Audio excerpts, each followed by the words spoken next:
अस्सलामुअलैकुम students, welcome to my channel Make Education Easy. Students, हमने biochemistry chapter start किया था और उसमें सबसे पहले हमने जो चीज़ स्टार्ट की थी वो थी कार्बोहाइड्रेट्स। कार्बोहाइड्रेट्स का हमने इंट्रोडक्शन देख लिया था।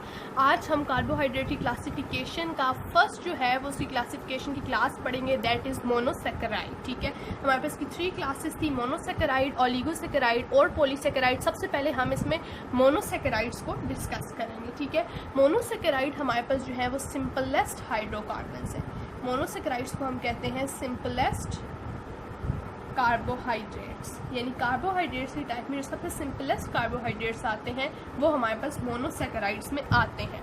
इसके अलावा इनका जो दूसरा फीचर है वो ये है कि they can not be hydrolysed. ठीक है, कैन नॉट बी हाइड्रोलाइज्ड, कि अगर हम इसका वाटर के साथ रिएक्ट कराएं तो इसका रिएक्शन जो है वो नहीं होगा, वाटर के साथ ये मिक्सअप नहीं होंगे। ठीक है, उसके अलावा इनका मोनोसेकेराइड्स का जो हमारे पास जनरल फार्मूला है, जिस तरह हमने कार्बोहाइड्रेट्स का ओवरऑल जनरल फार्मूला देखा था CxH2OY, इसी तरह हमारे पास मोनोसेकेराइड का अलहदा से जो जनरल फार्मूला है, मोनोसेकेराइड का जनरल फार्मूला वो हम देखते हैं कि क्या है। और वो फार्मूला हमारे पास क्या सजेस्ट करेगा हमें, तो इसका फार्मूला है हमारे पास CH2O bracket close eight N। अब ये N हमारे पास इसमें क्या डिनोट कर रहा है, N डिनोट कर रहा है number of carbon atoms, number of carbon atoms. ठीक है, N जहाँ भी होगा इसका मतलब है नंबर ऑफ कार्बन एटम है। लेकिन मोनोसेकेराइड में ये N हमारे पास कितने कार्बन एटम, यानी नंबर ऑफ कार्बन एटम में हमारे पास मोनोसेकेराइड में कितने कार्बन एटम आएंगे, तो वो आएंगे 3 to 6 कार्बन एटम। 3 to 6 यानी 3 से लेकर 6 तक कार्बन एटम हमारे पास मोनोसेकेराइड में आ सकते हैं। ठीक, यानी मोनोसेकेराइड में हमारे पास मोनोसेकेराइड कंटेन करेगा 3 से लेकर 6 कार्बन एटम तक। हमारे पास मोनोसेकेराइड में 6 से ऊपर अगर कार्बन एटम आ जाते हैं तो वो हमारे पास कार्बोहाइड्रेट मोनोसेकेराइड नहीं होगा, वो आगे नेक्स्ट ओलिगो में आ जाएगा। मोनोसेकेराइड में जस्ट 6 कार्बन एटम तक आएगा। ठीक है, उसके अलावा मोनोसेकेराइड्स को हमने फर्दर जो है वो क्लासीफाई किया हुआ है basis of number of carbon atom. अगर हम लिखें ट्रायोसिस, ठीक है, तो ट्राई का मतलब होता है 3, तो इसका मतलब है ट्रायोसिस में हमारे पास 3 कार्बन आएंगे। अगर हम लिखें टेट्रोसिस, ठीक है, तो इसमें हमारे पास टेट्रा का मतलब होता है 4, तो इसमें हमारे पास 4 कार्बन आएंगे।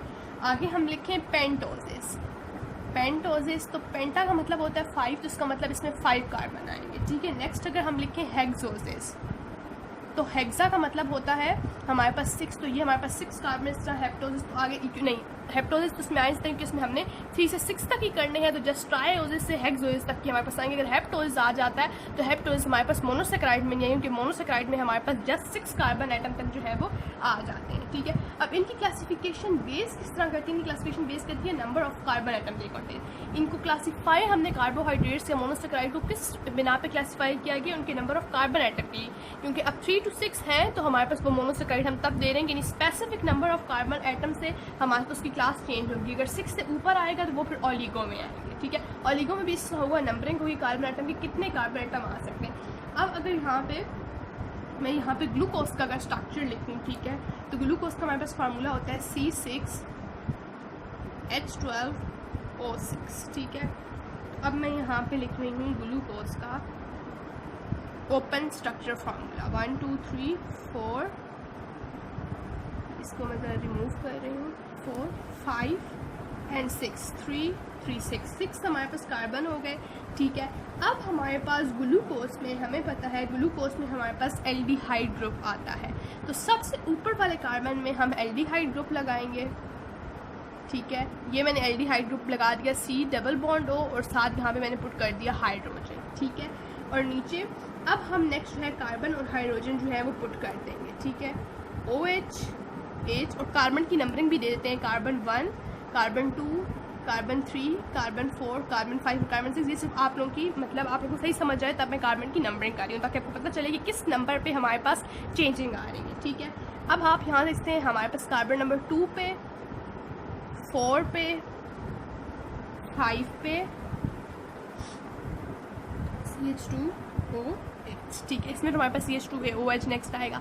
अब हम देख सकते हैं कि नंबर 2, नंबर 4 और नंबर 5 कार्बन पे हमारे पास लेफ्ट साइड पे हाइड्रोजन है और राइट साइड पे हाइड्रोक्सिल ग्रुप है, जबकि जो कार्बन नंबर 3 है उस पे हमारे पास लेफ्ट साइड पे OH ग्रुप आएगा और राइट साइड पे H ग्रुप आएगा। तो ये इसके फार्मूला में थोड़ी सी है कि आपने माइंड में रखें, क्योंकि इस तरह ही नंबरिंग के बगैर कार्बन आप करेंगे तो आपके जहन में नहीं रहेगा। आप जब भी फार्मूला लिखेंगे ग्लूकोज के ओपन लिखना है तो आप नंबरिंग करें और आपने याद रखना है कि जो थर्ड कार्बन है उस पर चेंजिंग आएगी। 2, 4, 5 बाकी सब कार्बन पे हमारे पास लेफ्ट साइड पे हाइड्रोजन है और राइट साइड पे OH ग्रुप है, जबकि थर्ड कार्बन पे हमारे पास लेफ्ट साइड पे OH ग्रुप है और राइट साइड पे हाइड्रोजन ग्रुप है। तो ये अब हमारे पास क्या बन गया, ग्लूकोज का स्ट्रक्चर ओपन फार्मूला। और इसको ग्लूकोज तो नेम देंगे ही देंगे, इसके अलावा जो हम इसको एक और नेम देते हैं वो हम देते हैं एल्डो हेक्सोस, ठीक है। आपको पता है कि हेक्सा जो है वो 6 होता है, तो हेक्सोस का मतलब इसमें 6 कार्बन आइटम है, दैट्स वाई हमने हेक्सोस पुट किया। और एल्डो का क्या मतलब है, क्योंकि इसमें एल्डिहाइड ग्रुप है इसलिए हमने जो है इसमें एल्डो पुट किया, ठीक है।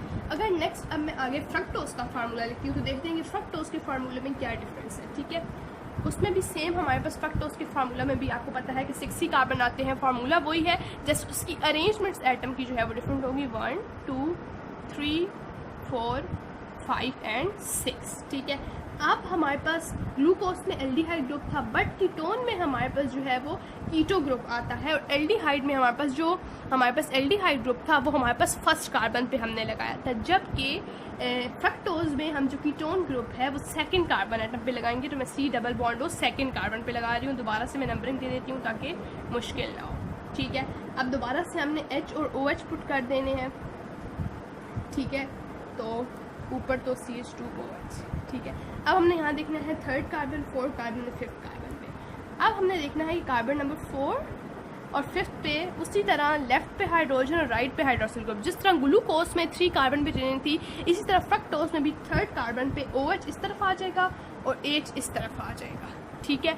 अब इन दोनों में मेजर डिफरेंस क्या है, इन दोनों में मेजर डिफरेंस है ग्रुप का, ठीक है। इसमें हमने फ्रक्टोज में एल्डिहाइड ग्रुप लिया और हमने जो है ग्लूकोज है उसमें फ्रक्टोज में हमने कीटोन ग्रुप लिया और ग्लूकोज में हमने एल्डिहाइड ग्रुप लिया, और फ्रक्टोज में हमने जो ग्रुप है वो सेकंड कार्बन पे लगाया, जबकि ग्लूकोज पे हमने एल्डिहाइड ग्रुप फर्स्ट कार्बन पे लगाया। तो ये अब हमारे पास बन गया फ्रक्टोज, और फ्रक्टोज को हम कहते हैं कीटो हेक्सोस, ठीक है। हेक्सोस का मतलब यानी 6 है, और कीटो क्यों लगाएंगे, जिसमें कीटोन ग्रुप है। तो आई होप सो आज की वीडियो आपको अच्छी लगी होगी, और अगर आपको मेरी वीडियोस अच्छी लगती है तो वीडियोस को लाइक किया करें, चैनल को सब्सक्राइब करें, अपने फ्रेंड्स के साथ शेयर भी करें। नेक्स्ट वीडियो में आपसे मिलूंगी, तब तक के लिए अल्लाह हाफ़िज़।